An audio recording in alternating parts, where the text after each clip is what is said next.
When digital forensics specialist Dr. Miranda Cross initially inspected the 1871 daguerreotype of 5-year-old Abel Harrow, she observed something that would trouble her for many months.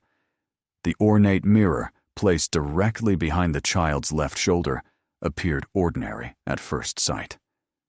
But when she enhanced the picture using state-of-the-art restoration software, the reflection disclosed something that should have been completely impossible. While young Abel sat perfectly still for the camera, alive and breathing, his mirror image depicted him lying motionless on the parlor floor, eyes closed, as if in a state of death. What rendered this finding even more chilling was that Abel Harrow died mysteriously just 8 months after this portrait was created, and his grieving mother immediately shattered the mirror into 1,000 fragments, claiming it had stolen her son's soul. Before we proceed, please hit the subscribe button to make my day, and let me know in the comments where you are watching from. The Harrow family portrait had been gathering dust in the Millbrook Historical Society's archives for nearly 150 years when Dr. Cross first laid eyes on it during her investigation into 19th century photographic methods.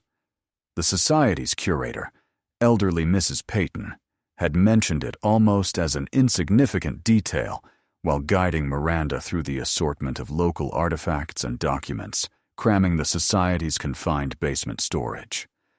"That one there gives me the shivers," Mrs. Peyton had said, gesturing toward a wooden crate marked with faded ink. "I've been meaning to have someone take a proper look at it. But honestly, most people who see it don't wish to spend much time with it." She extracted the daguerreotype with her careful, weathered hands, revealing the silver-plated copper image that had somehow survived over a century of storage. The portrait displayed a well-dressed family arranged in their parlor with all the formal stiffness characteristic of 1870s photography. At the center sat 5-year-old Abel Harrow, his small frame overshadowed by an oversized velvet chair. His parents, Jonathan and Constance Harrow, stood behind him with the rigid posture demanded by long exposure times.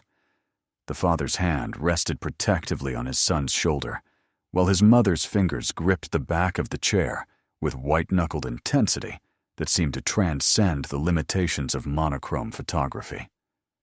What instantly captured Miranda's attention was the exceptional clarity of the image, despite its antiquity. The photographer had been highly skilled, capturing not just the subjects, but the intricate details of the room itself. Tall windows were framed by heavy brocade curtains. Ornate furniture displayed the family's prosperity, and Persian rugs covered polished hardwood floors. But it was the tall mirror with its elaborately carved frame that dominated the composition's left side, positioned at an angle that should have reflected the camera and the photographer himself. The Harrows were one of Millbrook's most prominent families, Mrs. Peyton explained, as Miranda examined the daguerreotype under a magnifying glass. Jonathan owned the biggest textile mill in 3 counties, employing half the town at one point. They lived in that large Victorian mansion on Elm Street, the one that stood empty for decades now. Her voice dropped to nearly a whisper. But tragedy seemed to follow them everywhere. First, their eldest daughter died of scarlet fever. Then, little Abel here passed away before reaching his 6th birthday. Some kind of consumptive illness, according to the records, though the symptoms never made much sense to anyone. Miranda examined the child's face with professional curiosity, even through the constraints of 19th century photography. Abel appeared well and alert. His eyes held the bright intelligence typical of children his age, and his posture suggested vibrancy rather than sickness. Nothing in his countenance indicated the frail constitution that would claim his life within months. "What became of the family after Abel died?" Miranda inquired, still scrutinizing the mirror's reflection with mounting interest. "The mother never recovered," Mrs. Peyton replied sorrowfully. "Constance became convinced that something supernatural had taken her son. She claimed the mirror in their parlor had somehow captured his soul, showing her visions of his death before it occurred. Jonathan thought she was losing her mind from sorrow, but she insisted the mirror was cursed. One night, she took a hammer to it, shattered it completely. The servant said she screamed about saving other children from the same fate. This story alone would have been sufficient to intrigue Miranda. But as she continued her examination under the magnifying glass, she started to notice details that didn't seem entirely correct. The mirror's reflection showed areas of the room that should have been visible, yet there were subtle discrepancies in the arrangement of objects and furnishings. More puzzling still, while the primary subjects appeared sharp and distinct, certain elements within the mirror seemed slightly blurred, as if they existed in an entirely different dimension. "I would like to take this back to my laboratory for digital enhancement," Miranda told Mrs. Peyton. "There might be details we can recover that weren't visible to earlier researchers." She carefully packaged the daguerreotype in archival materials, her mind already racing with possibilities about what modern technology might reveal. Back at the university, Miranda's laboratory represented the cutting edge of digital restoration and forensic analysis. High-resolution scanners, specialized software, and computing power that would have seemed like magic to 1870s photographers enabled her to peer into historical images with unprecedented clarity. She had utilized these tools to resolve everything from art forgeries to criminal cases. But the Harrow portrait promised to be one of her most fascinating challenges. The scanning process took several hours, with multiple passes at different resolutions to capture every possible detail from the silvered surface. As the digital file took shape on her computer monitor, Miranda could see immediately that this daguerreotype was something extraordinary. The level of detail was remarkable, far beyond what she typically encountered in photographs from this period. She began with standard enhancement techniques, adjusting contrast and brightness to bring out concealed details. The results were impressive, though not extraordinary, revealing the texture of fabrics, expressions on faces, and architectural features that had been obscured by age and exposure. But when she directed her attention to the mirror's reflection, Miranda felt the first stirrings of disquiet. The software allowed her to isolate and enhance specific portions of the image, and as she worked on the mirror section, disturbing particulars began to emerge. Initially, she attributed the anomalies to digital artifacts or flaws in the original daguerreotype, but the more she enhanced the picture, the more convinced she became that she was seeing something genuinely inexplicable. The reflection in the mirror displayed the same parlor, but with crucial variations.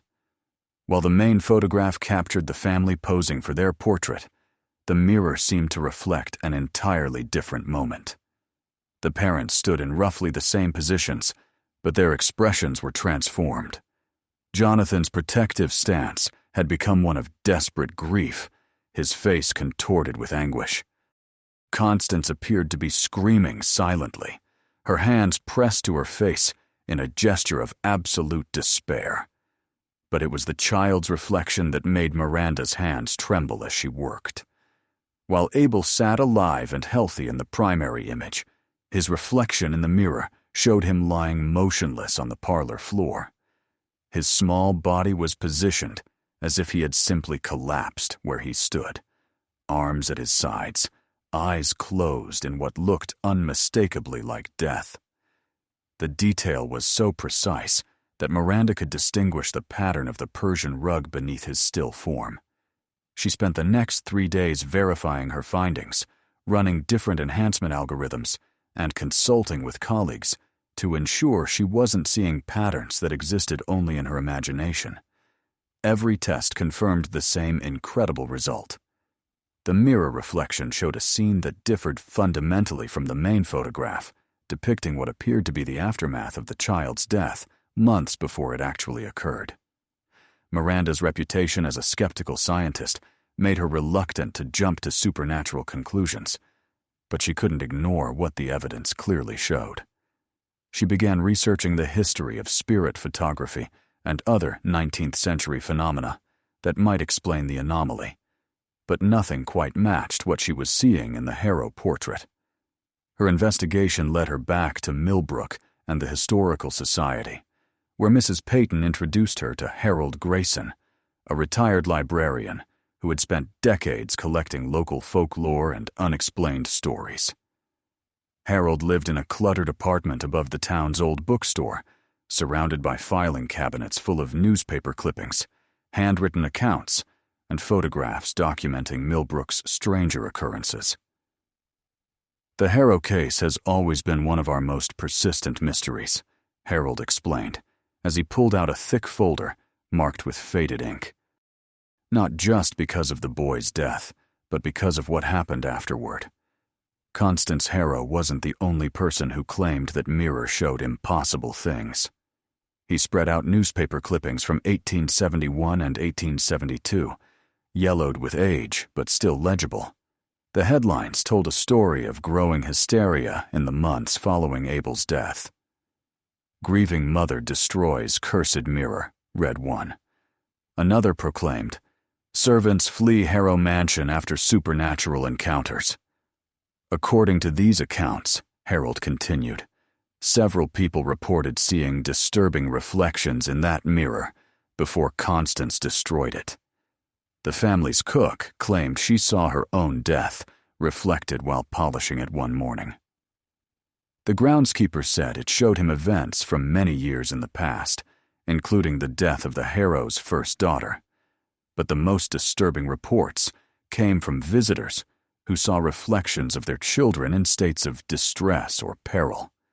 Miranda studied the newspaper accounts with growing fascination. The descriptions were remarkably consistent, all involving reflections that showed events either from the past or the future, rather than the present moment. "Did anyone ever try to study the mirror scientifically?" she asked. Harold nodded grimly.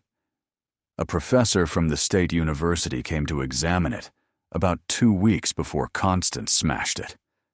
Dr. Aldrich Weiss, an expert in optical phenomena and photography.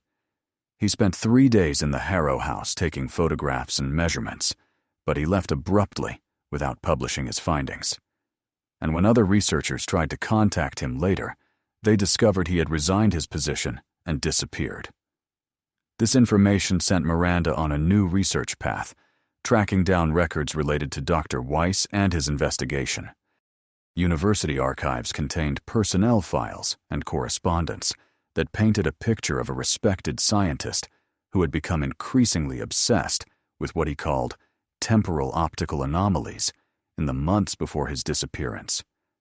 In a letter to a colleague dated just days before he left for Millbrook, Weiss wrote, "I believe I am on the verge of discovering evidence that certain reflective surfaces can serve as windows into parallel temporal states.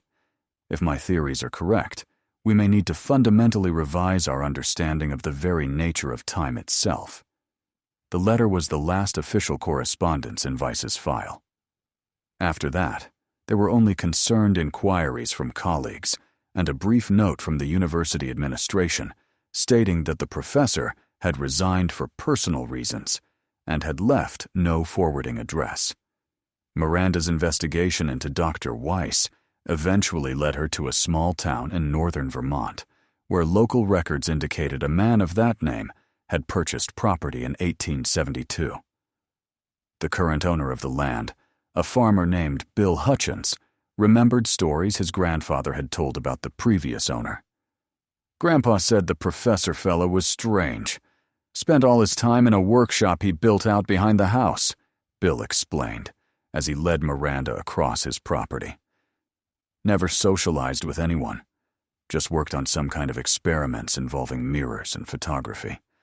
The workshop burned down in 1875, and they found his body inside.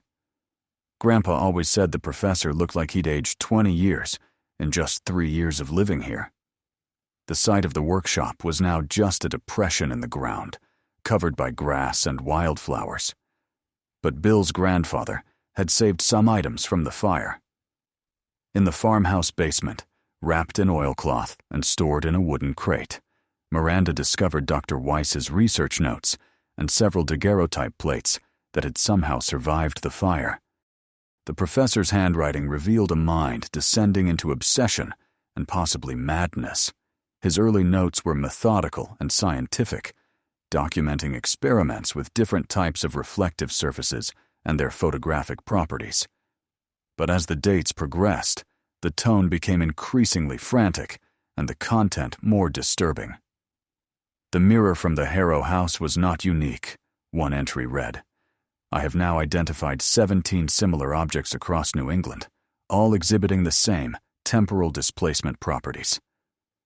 The phenomenon appears to be connected to traumatic events, as if intense emotional energy can somehow imprint itself upon reflective surfaces and create windows into other temporal states. Later entries described Weiss's attempts to create his own temporal mirrors, using various combinations of silver, mercury, and other materials. He claimed to have achieved limited success, but the results apparently terrified him. I have seen my own death reflected in the experimental mirror, one entry stated. The image shows me consumed by flames, which suggests that my research may be leading me toward my own destruction. Yet I cannot stop. The implications for our understanding of consciousness and time are too profound to abandon. The final entry, dated just weeks before the fire, was barely legible. They are watching me through the mirrors. Now the images show not just possible futures, but alternative presents where different choices were made. I understand now why Constance Harrow smashed the mirror. Some knowledge is too dangerous to preserve. Miranda spent days photographing and digitizing Weiss's notes and the remaining daguerreotypes. Several of the plates showed images of mirrors reflecting scenes that clearly didn't match their surroundings, confirming that the Harrow portrait was not an isolated phenomenon. But it was the professor's theoretical framework that truly captured her attention. According to Weiss's research, certain mirrors seemed to accumulate what he called temporal resonance. When exposed to intense emotional events, this resonance could then manifest as visual anomalies that showed scenes from different time periods, particularly moments of high emotional significance, like deaths, tragedies, or other traumatic events. The theory was clearly the work of a brilliant but unbalanced mind. Yet Miranda found herself unable to dismiss it entirely. Too many pieces of evidence supported Weiss's conclusions, from the consistency of witness accounts to the physical evidence preserved in the surviving daguerreotypes. Her investigation took another turn when she discovered that fragments of the original Harrow mirror had not been completely destroyed. Harold Grayson's folklore collection included several accounts of mirror shards being found in and around the Harrow mansion over the decades, as if pieces of the original glass continued to surface despite Constance's thorough destruction. The mansion itself had been abandoned since the 1940s, when the last member of the Harrow family died without heirs. The property had passed through several owners, but none had lived there for long. Neighbors reported strange phenomena: sounds of children crying in empty rooms, shadows moving behind boarded-up windows, and occasionally the glint of reflected light from rooms where no mirrors should exist. Miranda obtained permission from the current property owner to investigate the mansion, which stood like a Gothic monument to 19th-century prosperity on Millbrook's once fashionable Elm Street. The Victorian architecture remained impressive despite decades of neglect, with elaborate gingerbread trim and tall windows that would have filled the interior with light when the house was occupied. Inside, dust and debris covered floors that had once hosted elegant social gatherings. Water damage had warped the hardwood and peeled wallpaper from the walls, but the basic structure remained sound.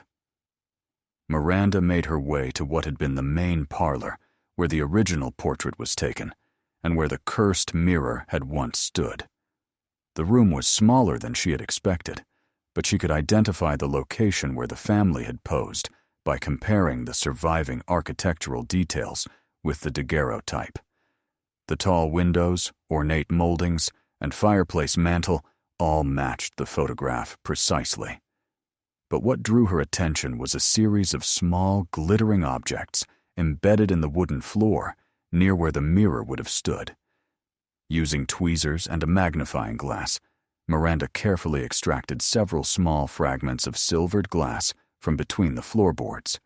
The pieces were no larger than fingernails, but they bore the distinctive characteristics of 19th century mirror glass with its slightly greenish tint and irregular silvering pattern. As she worked, Miranda became conscious of an unusual quality to the light in the room. Despite the boarded-up windows and dim conditions, the mirror fragments seemed to catch and reflect illumination from sources she couldn't identify. When she held one piece up to examine it more closely, she felt a familiar chill of recognition. The fragment showed a reflection that didn't match her surroundings. Instead of the decrepit parlor where she knelt, the shard reflected what appeared to be the same room as it had existed in 1871, complete with period furniture and decoration. For just a moment, she thought she saw movement in the reflection, a small figure that might have been a child. Miranda quickly placed the fragment in a protective container, but the image remained burned in her memory. She collected several more pieces, each one seeming to hold its own version of the room's past, before leaving the mansion with her samples. Back at her laboratory, she subjected the mirror fragments to every analytical technique at her disposal. The glass composition matched 19th century manufacturing methods, and microscopic examination revealed the intricate silvering patterns typical of period mirrors. But when she attempted to photograph the fragments' reflections, the results were consistently disturbing. Each piece seemed to reflect not the present moment, but scenes from the past, showing the Harrow parlor as it had existed when the family lived there. Some fragments showed the room empty. Others contained shadowy figures that might have been family members or servants. But several pieces consistently reflected the same scene: a small figure lying motionless on the parlor floor, while two adults knelt beside it in attitudes of grief. The implications were staggering. If Weiss's theories were correct, these mirror fragments retained some kind of imprint from the traumatic events they had witnessed, continuing to reflect moments of intense emotional significance long after they occurred.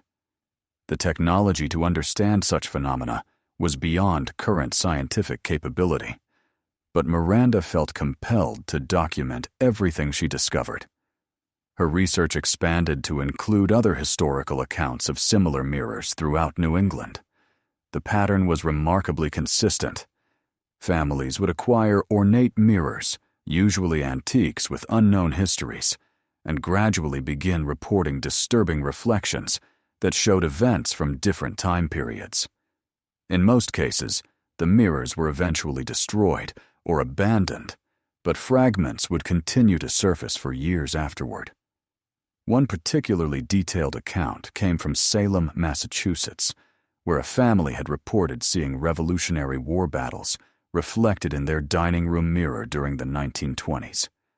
Another case from Concord involved a mirror that showed scenes from the Underground Railroad, including enslaved people hiding in rooms that had been sealed for decades.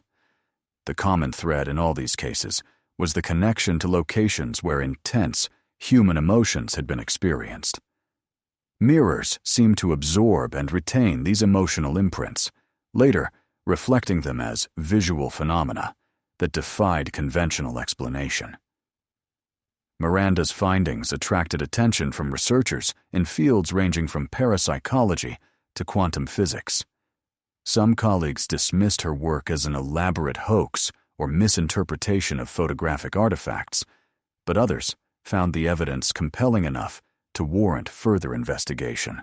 Dr. James Blackwood, a physicist studying quantum consciousness at MIT, became particularly interested in the temporal aspects of Miranda's discoveries. What you're describing sounds similar to some theoretical models of consciousness that suggest emotional states can influence quantum fields in ways we don't yet understand, he explained during one of their consultations. If consciousness can affect quantum states, it's conceivable that intense emotional events could leave some kind of imprint on physical objects.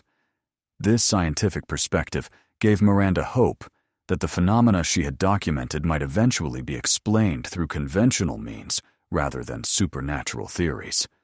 But it also raised disturbing questions about the nature of consciousness and its relationship to physical reality. Meanwhile, her investigation into the Harrow family history revealed additional layers of tragedy that seemed to support Weiss's theories about emotional resonance. The death of Abel's older sister from scarlet fever had occurred in the same parlor where the mirror stood, as had the death of Jonathan Harrow's father several years earlier. The room had witnessed multiple traumatic events over the decades, potentially accumulating the kind of emotional energy that Weiss believed could manifest as temporal anomalies. Public interest in Miranda's research grew after she published preliminary findings in several academic journals. The story attracted media attention, with reporters and television crews traveling to Millbrook to investigate the cursed mirror story. The Harrow mansion became a destination for ghost hunters and paranormal investigators.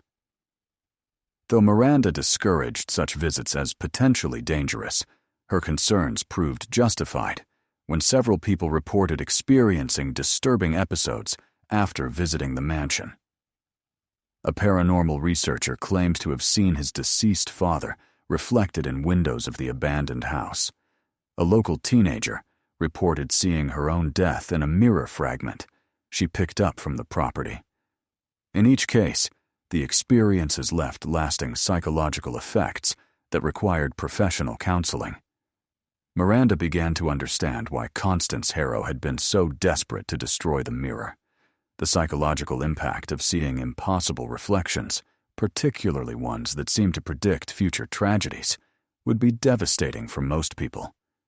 She developed protocols for handling the mirror fragments safely, including protective equipment and limited exposure times. The investigation took another dramatic turn when Harold Grayson contacted her with news that construction workers renovating the old millbank had discovered something unexpected. Hidden behind a false wall in the basement, they had found a collection of items that appeared to have belonged to Dr. Weiss, including several intact mirrors wrapped in heavy cloth. Miranda immediately traveled to Millbrook to examine the discovery. The mirrors were smaller than the original Harrow piece, but appeared to be from the same period, with similar ornate frames and silvering techniques. Each one was carefully wrapped and labeled in Weiss's handwriting with cryptic notes about their origins and properties. One mirror was labeled Whitmore House, Child's Death, 1867. Another bore the inscription Brennan Farm, Murder-Suicide, 1863. The note suggested that Weiss had been systematically collecting mirrors from locations where traumatic events had occurred, building a collection of what he believed to be temporally active objects. When Miranda unwrapped the first mirror for examination, she immediately understood why Weiss had hidden them so carefully. Even in the dim basement lighting, the reflections were clearly anomalous, showing scenes that didn't match the surrounding environment. The Whitmore mirror reflected what appeared to be a 19th-century nursery, complete with period furniture and toys scattered on the floor. But it was the largest mirror in the collection that truly captured Miranda's attention. The label read simply, Harrow House Original Pieces Reassembled. Weiss had apparently collected fragments of Constance Harrow's destroyed mirror and somehow reconstructed a portion of the original surface. The reassembled mirror was approximately 2 feet square, much smaller than the original, but clearly composed of pieces from the same source. When Miranda looked into its surface, she saw not her own reflection, but the Harrow parlor as it had existed in 1871, complete with the family's furniture and possessions. As she watched, figures began to move within the reflection. She saw Jonathan and Constance Harrow going about their daily activities, but the scenes seemed to shift between different time periods. Sometimes the room showed the formal portrait session, captured in the original daguerreotype. Other times, it revealed more intimate family moments. Abel playing with toys on the floor, his parents reading together by the fireplace, servants going about their duties. But gradually, the scenes began to focus on more disturbing moments. Miranda watched as the reflection showed Abel growing visibly ill, his parents consulting with doctors, who shook their heads gravely. She saw Constance spending hours staring into the original mirror, her face growing more haggard with each passing day.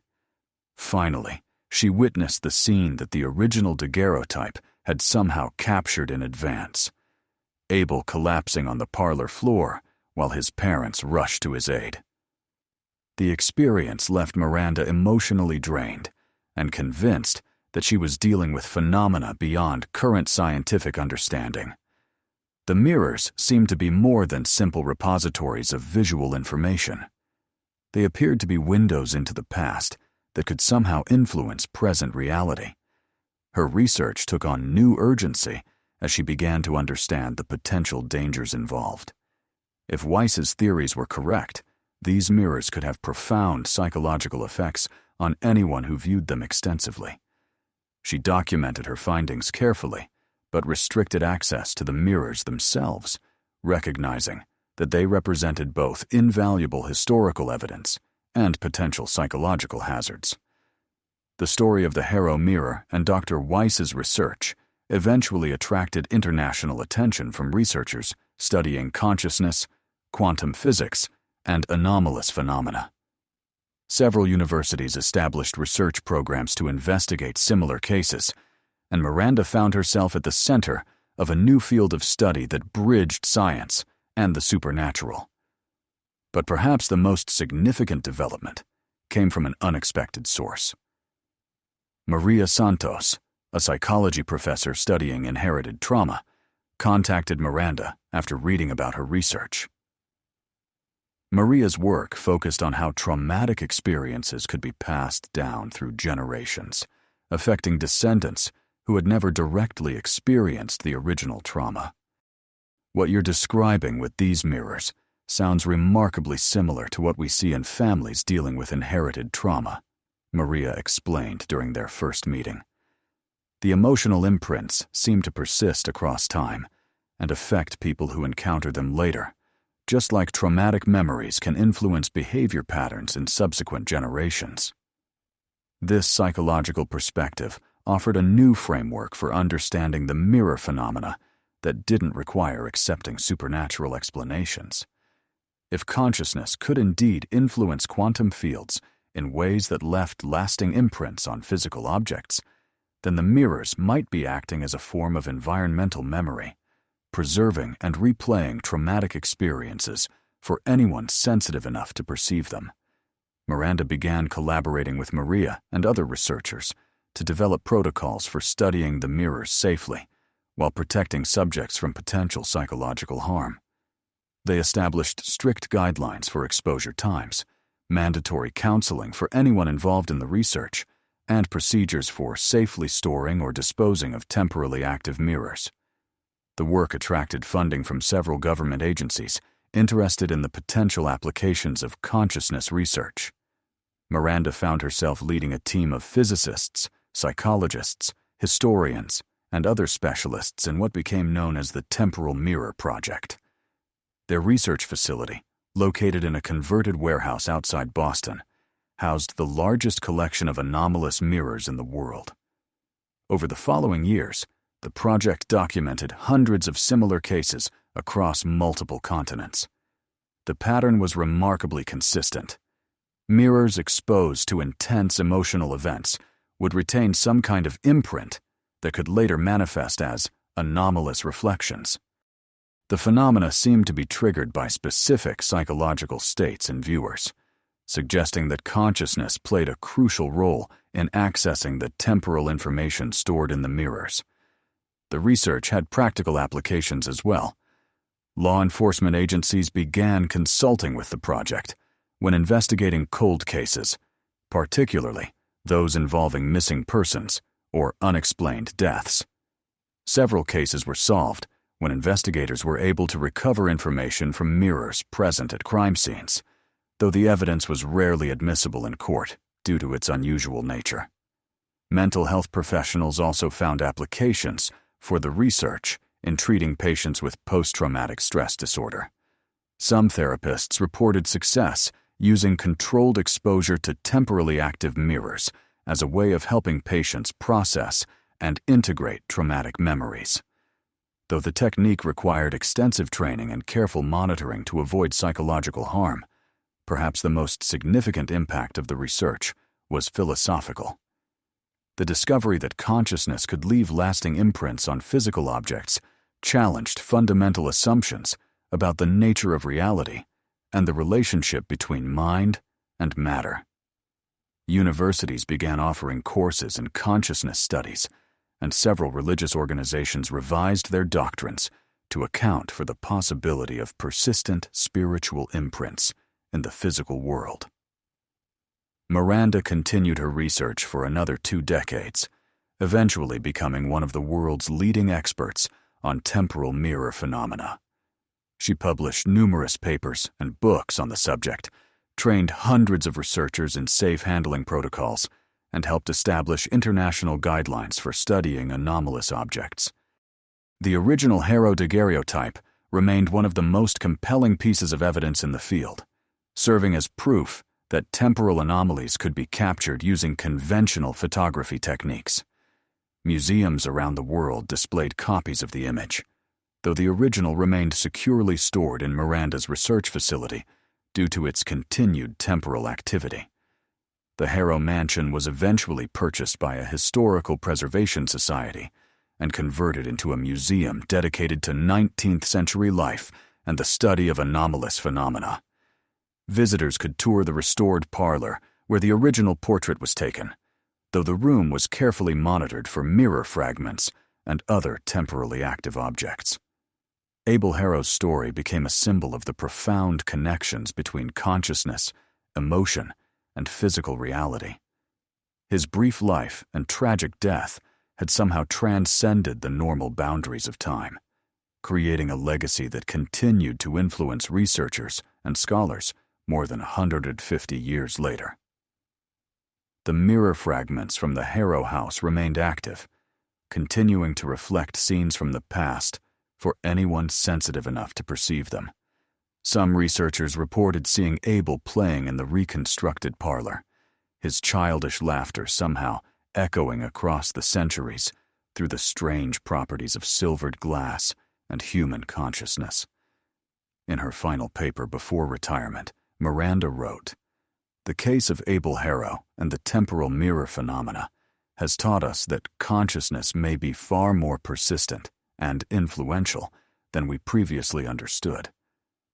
The emotional imprints left by intense human experiences appear to transcend normal physical laws, creating connections across time that challenge our most basic assumptions about reality. While we have made significant progress in understanding these phenomena, we have only begun to explore the implications for our understanding of consciousness, memory, and the fundamental nature of existence itself." The story of the little boy who sat for a portrait in 1871 continued to inspire new generations of researchers. Each one was drawn to unlock the mysteries of consciousness and time that his brief life had somehow illuminated. The mirror that had reflected his death before it occurred remained a testament to the enduring power of human emotion and the strange ways that love and loss could echo across the centuries. Dr. Miranda Cross had begun her investigation as a skeptical scientist, seeking to debunk what appeared to be photographic anomalies. She concluded her career as a pioneer in understanding how consciousness could influence physical reality in ways that science was only beginning to comprehend. The portrait of Abel Harrow had become far more than a historical curiosity. It had opened a window into the deepest mysteries of human existence itself. And in laboratories around the world, researchers continued to study similar cases, gradually building a new understanding of how memory, emotion, and consciousness could transcend the normal boundaries of space and time. Each discovery brought new questions about the nature of reality and the persistent power of human experience to shape the world in ways both visible and invisible. The boy in the 1871 portrait had achieved a form of immortality he could never have imagined. His story served as a bridge between the scientific worldview of the modern era and mysteries that remained as profound as they were beautiful. His reflection in that long-ago mirror continued to remind viewers that some truths transcend the physical laws we think we understand, connecting us to deeper realities that exist beyond the reach of conventional explanation. As researchers delved deeper into the implications of temporal mirror phenomena, they began to understand that Abel Harrow's case was not unique, but rather part of a broader pattern of consciousness, leaving lasting imprints on the physical world. The little boy who had died so young had somehow become a teacher for future generations, showing them that the boundaries between past, present, and future might be far more permeable than anyone had previously dared to imagine. Years after establishing the Temporal Mirror Project, Miranda received an unexpected visitor at her research facility. Catherine Blackwood, a woman in her 70s, claimed to be the great-great-granddaughter of Dr. Aldrich Weiss, the mysterious professor who had disappeared after investigating the original Harrow mirror. Catherine had spent decades searching through family documents and had finally located what she believed to be her ancestors' final research notes, hidden in a safety deposit box that had remained untouched for over a century. The documents Catherine brought were extraordinary, containing detailed diagrams and theoretical frameworks that went far beyond anything Weiss had recorded in his Vermont workshop. These final notes suggested that the professor had not died in the fire, as previously believed, but had instead discovered a way to use the temporal mirrors as actual gateways rather than mere windows into the past. Grandfather's stories always claimed that Aldrich didn't die in that fire, Catherine explained, as she carefully unfolded the aged papers. The family legend said he had learned to step through the mirrors into different time periods, and that he chose to live in the past rather than continue in his own time. These documents seemed to support that possibility. The papers described a process Weiss called temporal displacement, involving specific mental techniques combined with prolonged exposure to temporally active mirrors. According to his notes, consciousness could be deliberately separated from its normal temporal anchor and projected into different time periods, allowing the researcher to experience past events as if they were actually present. Miranda studied the documents with a mixture of fascination and horror. If Weiss had actually achieved what he described, the implications were staggering. The ability to travel through time, even in a limited form, would revolutionize not just science, but human understanding of existence itself. But the risks would be enormous, potentially trapping consciousness in temporal loops or fragmenting identity across multiple time periods.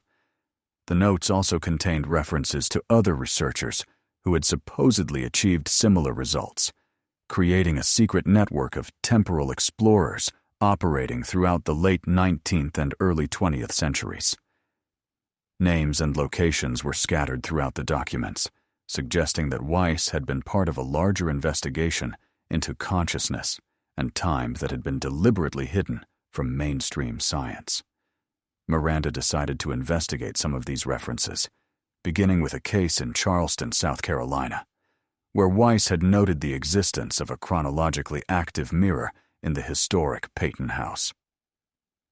Local records confirmed that the house had been owned by the Peyton family for over 2 centuries, and the current owner, Margaret Peyton, a descendant of the original family, agreed to allow Miranda's team to investigate. The Peyton house was a magnificent antebellum mansion that had somehow survived the Civil War, Reconstruction, and 2 centuries of economic upheaval.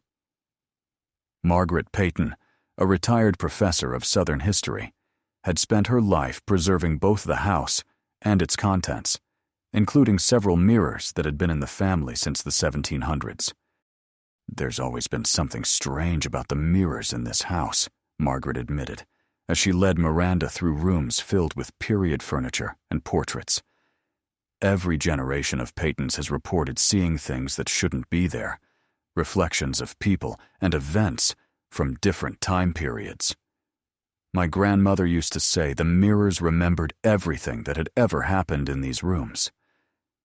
The mirror that had attracted Weiss's attention was located in the main drawing room, an ornate piece with a gilded frame that stood nearly 8 feet tall. Even in normal lighting, Miranda could see that its reflections were subtly wrong, showing architectural details that didn't quite match the current room configuration. When her team set up their equipment to analyze the mirror, the results were immediately apparent. The reflective surface showed not just the present moment, but multiple temporal layers, creating a palimpsest of different time periods overlapping in the same space. They could observe enslaved people working in the room during the antebellum period, Union soldiers searching the house during the war, and generations of Peyton family members going about their daily lives. But what made this mirror unique was its apparent ability to show multiple time periods simultaneously, rather than shifting between different scenes, as other temporal mirrors did. The effect created a disorienting visual experience where past and present existed side by side, separated only by subtle differences in image, clarity, and color saturation. Margaret had brought out family journals dating back to the 1700s, documenting generations of encounters with the mirror's anomalous properties. One entry from 1864 described Union soldiers being terrified by reflections that showed Confederate troops still occupying the house. Another from the 1920s mentioned guests at a dinner party seeing enslaved people serving a meal that existed only in the mirror's reflection. The family has always believed that intense emotions somehow imprint themselves on the mirrors, Margaret explained. This house has seen births, deaths, love affairs, betrayals, and every other kind of human drama over the centuries. According to family tradition, all of those experiences are still here, visible to anyone who knows how to look. Miranda's investigation of the Peyton mirror led to breakthrough discoveries about the mechanics of temporal reflection. Unlike the Harrow mirror, which seemed to focus on specific traumatic events, the Peyton mirror appeared to record and replay a continuous stream of human activity. The difference suggested that temporal mirrors might operate according to different principles depending on their exposure to various types of emotional energy. Working with quantum physicists and consciousness researchers, Miranda's team developed new theoretical models to explain how emotional states might influence the quantum structure of reflective surfaces. Their research suggested that consciousness operated on quantum levels in ways that could create lasting changes in physical materials, particularly substances like silver that were already quantum mechanically sensitive. Dr. Rebecca Morrison, a quantum consciousness researcher from Oxford, joined the project to investigate these theoretical implications. Her work focused on the possibility that consciousness itself might be a quantum phenomenon that could influence matter in ways not yet understood by conventional physics. What we're seeing with these mirrors challenges our basic assumptions about the relationship between consciousness and physical reality, Dr. Morrison explained during one of the team's research meetings. If emotional states can indeed create lasting quantum imprints on reflective surfaces, we may need to completely revise our understanding of how consciousness interacts with the material world. The team's research attracted attention from unexpected quarters, including government agencies interested in potential intelligence applications. The ability to recover information from mirrors present at historical events could theoretically provide access to conversations and activities that had never been recorded through conventional means. Miranda found herself fielding inquiries from intelligence agencies, law enforcement organizations, and even military researchers interested in the potential applications of temporal mirror technology. While she recognized the legitimate uses for such research, she also understood the potential for abuse and insisted on strict ethical guidelines for any applications of their discoveries. The project's work also attracted criticism from religious groups and traditional scientists who viewed the research as either blasphemous or pseudoscientific. Several universities faced pressure to discontinue funding for consciousness research, and Miranda received both threats and passionate support from various organizations, with strong opinions about the implications of her work. Despite these challenges, the research continued to produce remarkable results. The team identified over 300 temporally active mirrors across 6 continents, each one offering unique insights into the relationship between consciousness and time. Patterns began to emerge that suggested temporal mirror phenomena were more common than previously believed, but had been overlooked or dismissed by researchers who lacked the proper theoretical framework to understand what they were observing. One particularly significant discovery came from investigating a mirror in a monastery in Tibet, where Buddhist monks had been documenting unusual reflections for over 5 centuries. The monastery's records describe meditation practices specifically designed to interact with what they called time mirrors, using focused consciousness to access information from past and future events. The head monk, Lobsang Tenzin, explained their understanding of the phenomena through the lens of Buddhist philosophy. We have always known that consciousness transcends the limitations of linear time. What you call temporal mirrors are simply tools that make this truth visible to those who have not yet developed the ability to perceive it directly. The mirrors reflect not just images, but the karmic imprints left by conscious beings throughout history. This spiritual perspective offered new insights into the mechanics of temporal reflection, suggesting that the phenomena might be related to concepts of consciousness and memory that existed in various mystical traditions.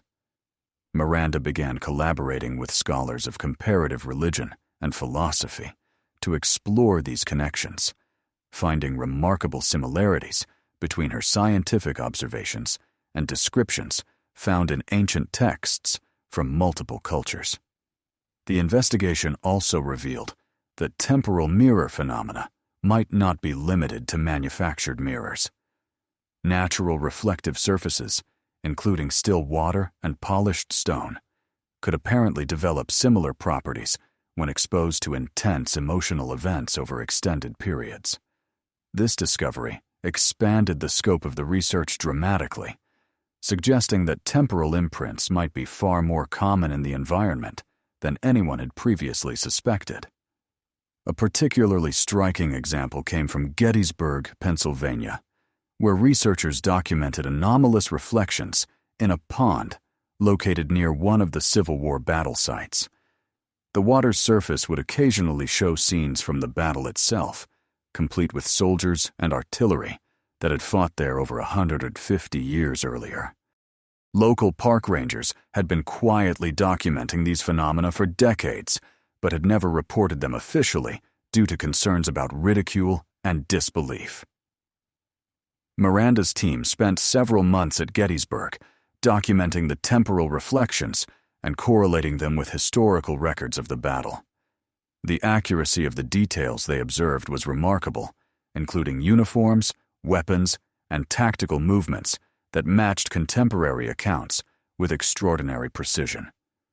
Some reflections showed events that had never been officially recorded, providing new insights into the battle that historians found invaluable. The Gettysburg research also revealed that temporal reflections seemed to be most active during specific times of the year, particularly around the anniversary dates of the original traumatic events. This cyclical pattern suggested that temporal imprints might be influenced by cosmic or environmental factors that science had not yet identified. Dr. Morrison's quantum research began to provide theoretical explanations for these cyclical patterns, suggesting that consciousness might be sensitive to subtle electromagnetic and gravitational fluctuations that varied throughout the year. Her models proposed that the anniversary effect might be caused by quantum resonances between the original traumatic events and similar environmental conditions in subsequent years. As the Temporal Mirror Project expanded its research, Miranda began to notice that prolonged exposure to temporally active surfaces was having unexpected effects on the research team members. Several researchers reported experiencing enhanced intuitive abilities, including precognitive dreams and spontaneous insights into historical events they had never studied.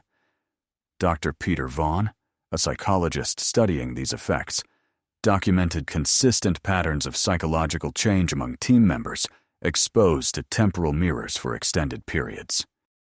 The phenomena seemed to be gradually sensitizing the researchers' consciousness to temporal information, he reported.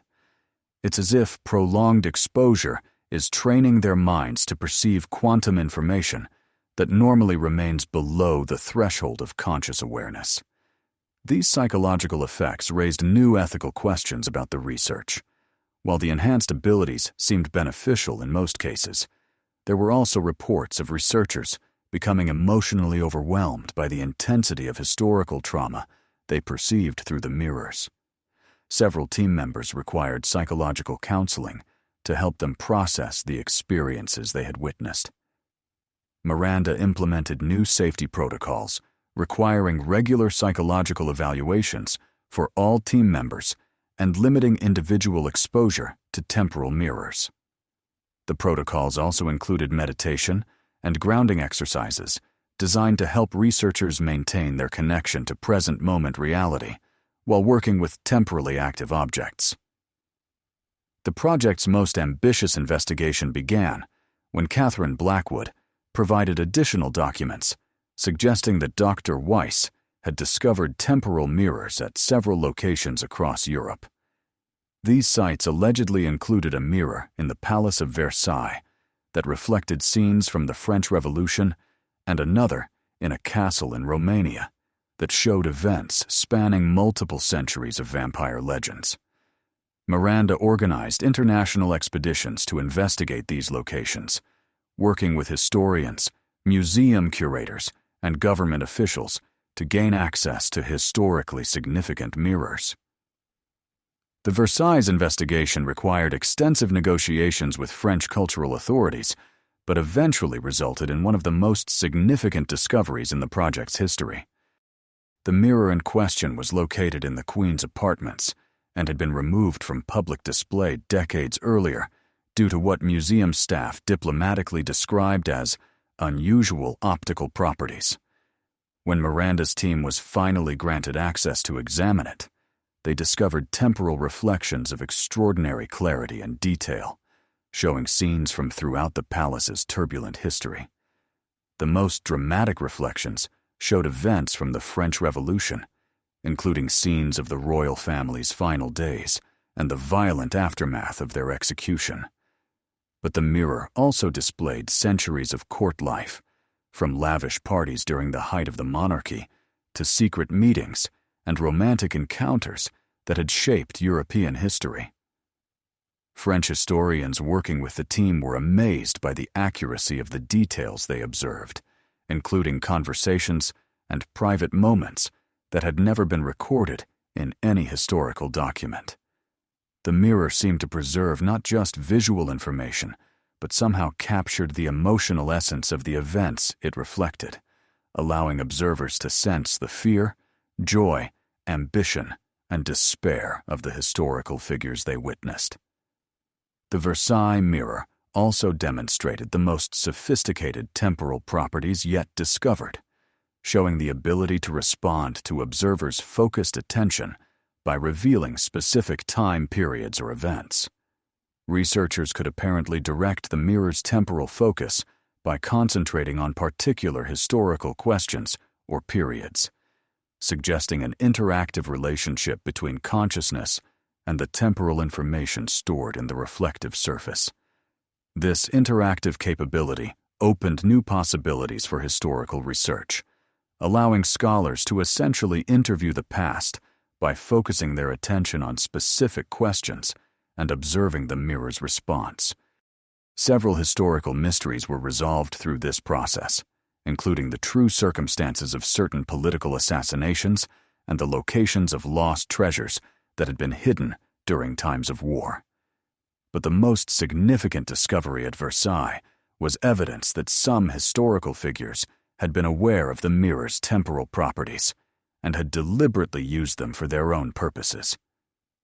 Documents found in the palace archives referenced a magic mirror that could show future events, and several political decisions appeared to have been influenced by information obtained through temporal reflection. This evidence suggested that temporal mirror phenomena had been influencing human history for centuries, with certain individuals gaining advantages through access to information from different time periods. The implications for understanding historical events were staggering, raising questions about whether some major historical developments had been shaped by knowledge obtained through temporal means. Miranda's team began investigating other historical accounts of prophetic mirrors and crystal balls, finding numerous references that might actually describe encounters with temporally active reflective surfaces. Many famous oracles and fortune-tellers throughout history appear to have used mirrors or crystal spheres that could have been displaying temporal reflections rather than supernatural visions. The research took on new urgency as the team realized that temporal mirror phenomena might still be influencing current events through individuals who had gained access to temporally active objects. Intelligence agencies became increasingly interested in the project's findings, particularly the possibility that certain political or business leaders might be using temporal information to gain unfair advantages. Miranda found herself walking a careful line between scientific research and potential national security implications. She established protocols for sharing information with government agencies while protecting the academic integrity of the research and ensuring that the technology was not misused for harmful purposes. The project's final major investigation focused on a collection of mirrors discovered in a private estate in Scotland, where the owner claimed that his family had been guardians of temporally active objects for over 4 centuries. Lord Duncan MacLeod explained that his ancestors had been collecting such mirrors since the 1600s, recognizing their unusual properties and protecting them from those who might misuse their power. The MacLeod collection included over 30 mirrors of various sizes and time periods, creating what amounted to a museum of temporal phenomena. Each mirror displayed its own unique characteristics, from a small hand mirror that showed only the immediate past to a massive hall mirror that could apparently access any time period within a 1,000-year range. Lord MacLeod's family had maintained detailed records of their experiences with the mirrors, creating an archive that spanned centuries of observations about temporal reflection phenomena. These records provided invaluable data about the long-term behavior of temporally active objects, including information about how their properties evolved over time and how they responded to different types of human interaction. My family has always understood that these mirrors are not mere curiosities, but powerful tools that require responsible stewardship, Lord MacLeod explained during Miranda's visit to his estate. We have seen what happens when such objects fall into the wrong hands, and we have made it our duty to protect both the mirrors and the people who might encounter them. The MacLeod archives contained accounts of mirrors being used to prevent disasters by warning of future dangers, but also stories of individuals who had become obsessed with temporal information and lost their ability to function in present reality. The family had developed techniques for safely interacting with the mirrors while maintaining psychological stability knowledge that proved invaluable for Miranda's research protocols. Working with the McLeod collection, Miranda's team made their final breakthrough in understanding the mechanics of temporal reflection. They discovered that the phenomena operated through quantum entanglement between consciousness and the crystal structure of reflective materials, creating information channels that transcended normal temporal limitations. Dr. Morrison's theoretical models finally provided a complete framework for understanding how emotional energy could create lasting quantum changes in reflective surfaces and how consciousness could access this stored information through focused attention. The research demonstrated that temporal mirror phenomena were not supernatural, but represented an advanced application of quantum mechanics that humans were only beginning to understand. The implications of this final discovery extended far beyond the study of historical artifacts. If consciousness could indeed access temporal information through quantum entanglement, the potential applications for everything from medical diagnosis to technological development were limitless. The research suggested that human consciousness might possess capabilities that conventional science had never recognized or explored. As Miranda prepared to publish her final comprehensive report on 20 years of temporal mirror research, she reflected on how the investigation had begun with a simple daguerreotype of a 5-year-old boy and had evolved into a complete revision of scientific understanding about consciousness, time, and reality itself. Abel Harrow's portrait had opened a window into mysteries that would occupy researchers for generations to come. But the story was far from over. In the months leading up to her retirement, Miranda received an urgent communication from Dr. Sarah Chen, a neuroscientist at Johns Hopkins, who had been following the temporal mirror research with great interest. Dr. Chen had been working with patients who suffered from rare neurological conditions that affected their perception of time, and she believed she had discovered a connection between these medical cases and the temporal mirror phenomena. "We have patients who claim to see events from their past or future during certain types of seizures," Dr. Chen explained during their video conference. "Initially, we dismissed these reports as hallucinations caused by abnormal brain activity.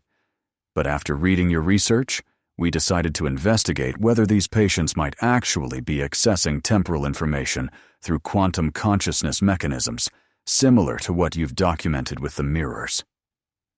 Dr. Chen's research team had been studying a particular patient, Anna Kowalski, a 42-year-old artist who had developed temporal seizures following a head injury sustained in a car accident 3 years earlier.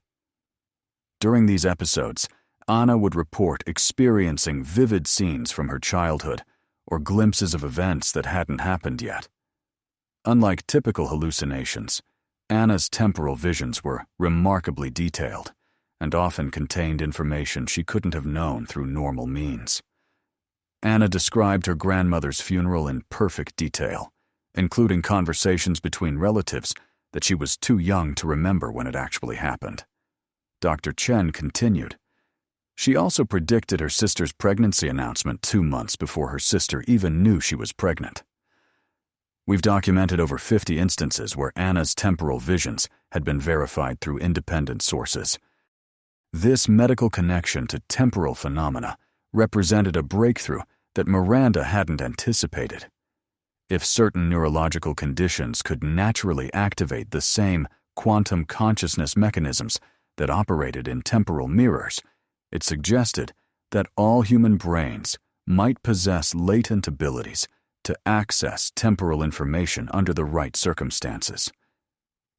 Miranda arranged to visit Dr. Chen's laboratory and meet with Anna Kowalski directly. The patient was a thoughtful woman with striking green eyes who spoke about her temporal visions with a mixture of wonder and frustration. "People think I'm crazy when I tell them what I see," Anna explained during their interview. but I know these visions are real. I can feel the difference between memories, dreams, and these glimpses into other times. It's like suddenly being able to see colors that don't normally exist. Working with Anna and Dr. Chen's team, Miranda designed experiments to test whether temporal seizure patients could interact with temporally active mirrors in ways that differed from normal subjects. The results were remarkable. When Anna was exposed to fragments of the original Harrow mirror during one of her controlled seizure episodes, she was able to provide detailed descriptions of events from the Harrow family's daily life that had never been recorded in any historical document. "I can see little Abel playing with wooden toys in the parlor," Anna reported during one session. "His mother is teaching him to read from a leather-bound book.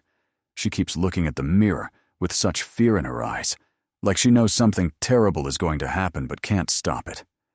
The level of detail in Anna's descriptions matched perfectly with the enhanced digital analysis of the original daguerreotype, providing independent verification of the temporal information stored in the mirror. These medical experiments revealed that temporal mirror phenomena might represent just one manifestation of broader quantum consciousness capabilities that existed in all human beings. The mirrors seemed to act as amplifiers or focusing devices for natural temporal perception abilities that were normally suppressed by the brain's filtering mechanisms. Dr. Chen's neurological research attracted the attention of Dr. Marcus Webb, a consciousness researcher who had been studying meditation masters and individuals with claimed psychic abilities.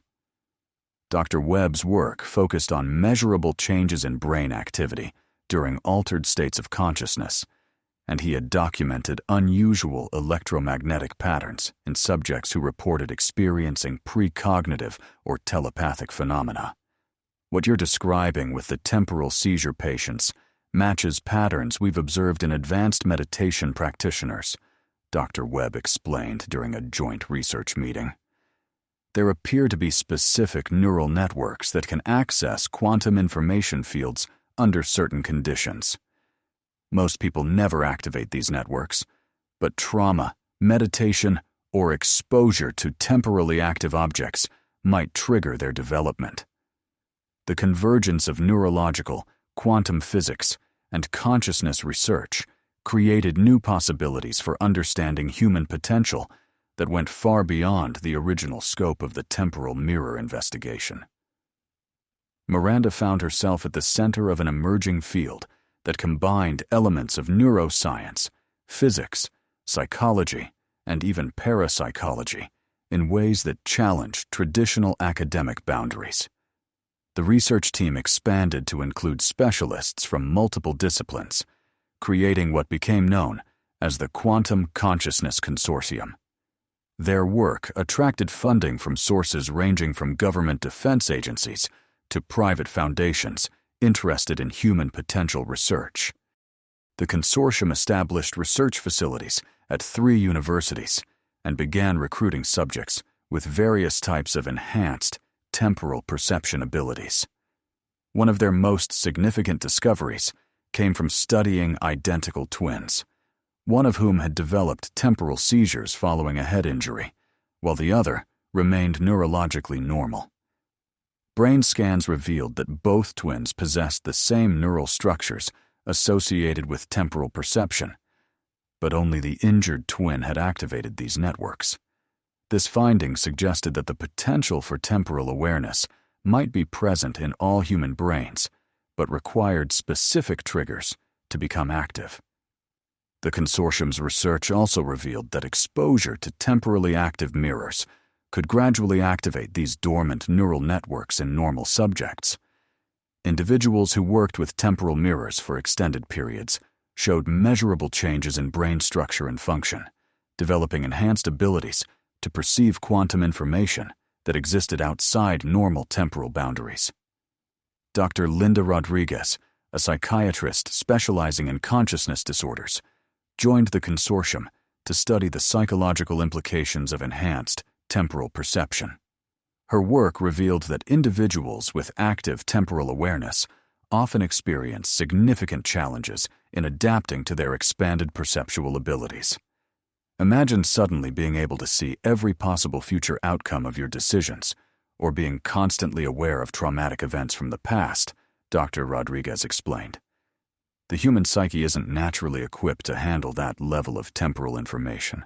We've had to develop entirely new therapeutic approaches to help people integrate these abilities without becoming overwhelmed.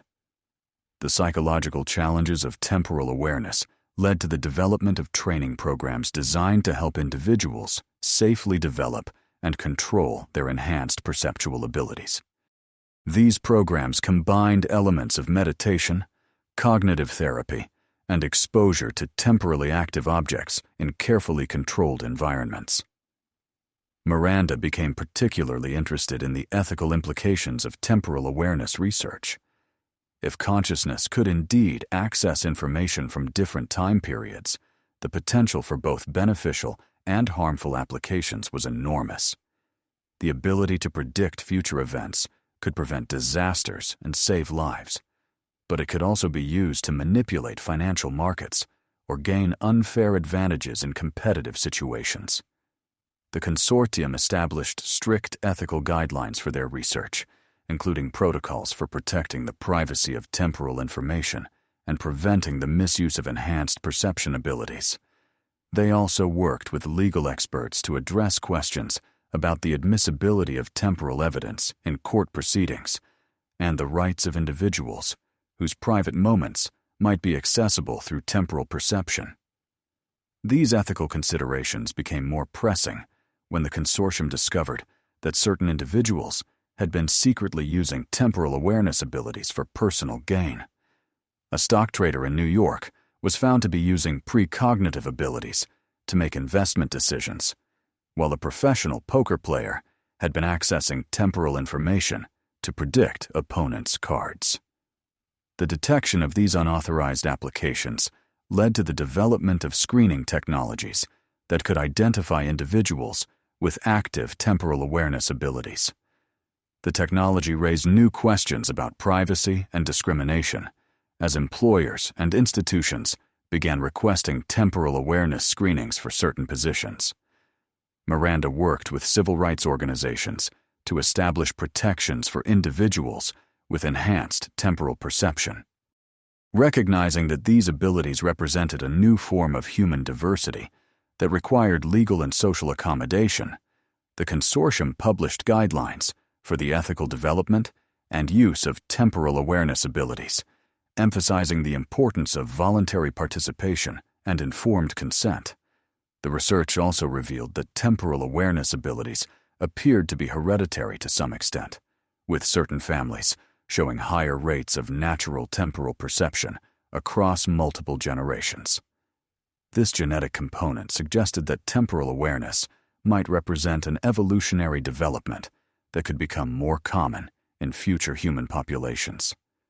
Dr. Chen's medical research identified specific genetic markers associated with enhanced temporal perception, leading to the possibility of predicting which individuals might develop these abilities naturally or in response to triggering events. This genetic research attracted controversy from groups who worried about the creation of temporal awareness classes or discrimination against individuals who lacked the relevant genetic markers. The consortium's most ambitious project involved creating a comprehensive database of temporal information accessible through various mirrors and other temporally active objects around the world. This temporal library would preserve historical information that might otherwise be lost, while providing researchers with unprecedented access to past events. The Temporal Library project required careful coordination with museums, historical societies, and private collectors who owned temporally active objects. Many institutions were initially reluctant to participate due to concerns about the safety and reliability of temporal research, but the consortium's rigorous scientific protocols eventually gained widespread acceptance. Working with the Temporal Library, historians were able to resolve numerous long-standing mysteries about past events. Archaeological teams used temporal information to locate lost cities and buried artifacts, while genealogists helped families trace their ancestry through temporal records that existed nowhere else. The library also revealed disturbing information about historical events that had been covered up or forgotten. Evidence of war crimes, political conspiracies, and social injustices emerged from temporal records that couldn't be suppressed or destroyed like conventional historical documents. This information raised difficult questions about how to address historical wrongs that were only now coming to light through temporal research. Miranda spent her final years as an active researcher working to establish international protocols for sharing and protecting temporal information. She recognized that the discoveries emerging from the consortium's work would have profound implications for human society that extended far beyond scientific research. The establishment of the Global Temporal Information Council represented the culmination of Miranda's career, bringing together researchers, ethicists, legal experts, and government representatives from around the world to address the challenges and opportunities created by temporal awareness research. The Council developed international treaties governing the use of temporal information and established standards for protecting the privacy and dignity of individuals whose lives might be accessible through temporal perception.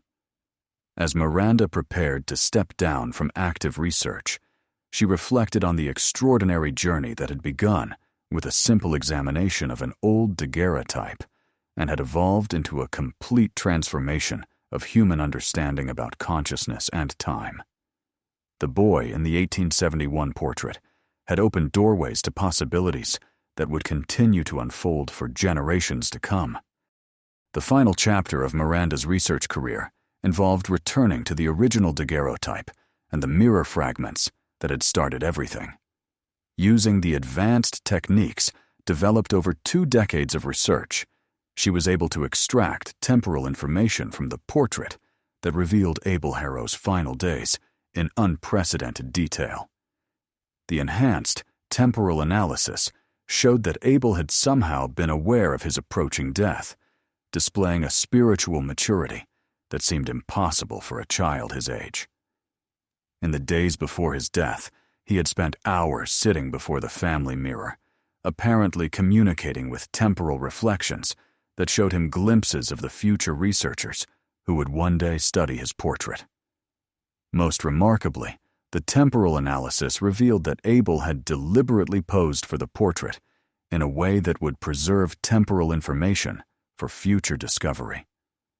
The positioning of the mirror, the timing of the photograph, and even Abel's expression had all been carefully arranged to create a temporal message that would only become visible when technology advanced enough to decode it. I think he knew that someone would eventually understand what the mirror was showing, Miranda wrote in her final research report. Abel Harrow wasn't just a victim of temporal phenomena.